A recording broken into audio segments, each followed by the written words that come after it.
Hello everyone, আসসালামু আলাইকুম। কেমন আছেন সবাই? আশা করছি ভালো আছেন। আজকে আমার রেসিপি হলো সিম আলু দিয়ে চিংড়ি মাছের তরকারি। আশা করছি রেসিপিটি আপনাদের ভালো লাগবে। তাহলে দেখতে থাকেন, আমার সাথেই থাকেন। তাহলে শুরু করি। এখানে আমি সিম আর আলু নিয়েছি। এখন সিমগুলোকে আমি কেটে নেব, আলুটাও কেটে নেব। সিম আলু কেটে রান্না করার জন্য চুলায় চলে যাব। চিংড়ি মাছ নিয়েছি, চিংড়ি মাছগুলা ভালো করে বেছে নিব। চিংড়ি মাছগুলা বেছে ভালো করে ধুয়ে নিব। রান্না করার জন্য চুলায় চলে গেলাম। চুলায় কড়াই বসিয়ে পেঁয়াজ আর কাঁচামরিচ দিয়ে দিলাম। এখন নেড়ে চেড়ে পেঁয়াজটা আমি ভেজে নেব।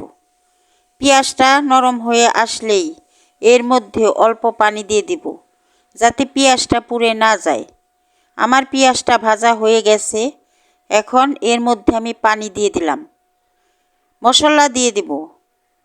চিংড়ি মাছগুলা এই পানির মধ্যে দিয়ে দিলাম, লবণ দিয়ে দিলাম, হলুদের গুঁড়া দিলাম, ধনিয়ার গুঁড়া দিলাম।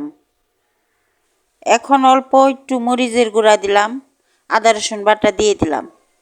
নেড়ে চেড়ে মশলাগুলা চিংড়ি মাছের সাথে মিশিয়ে নিলাম।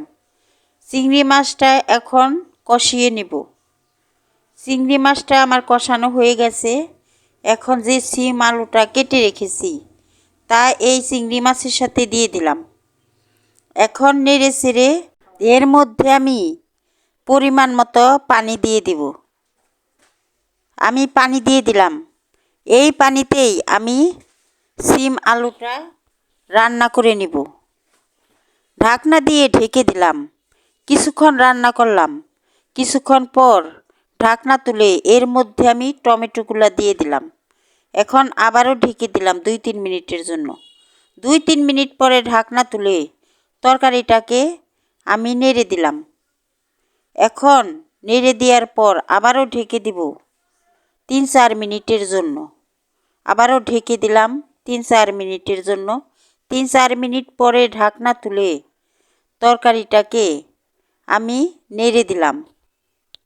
এখন আবারও ঢেকে দিব কিছুক্ষণের জন্য।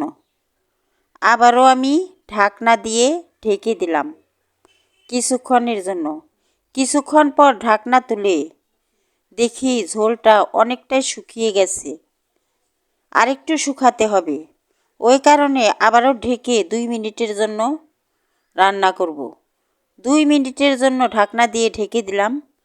2 মিনিট পরে ঢাকনা তুলে দেখি তরকারিটা রান্না আমার হয়ে গেছে। এখন আমি তরকারিটাকে চুলার থেকে নামিয়ে নিলাম। কেমন লাগলো সিম আলু চিংড়ি মাছের তরকারি?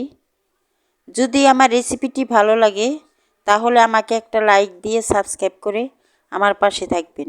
আল্লাহ হাফেজ।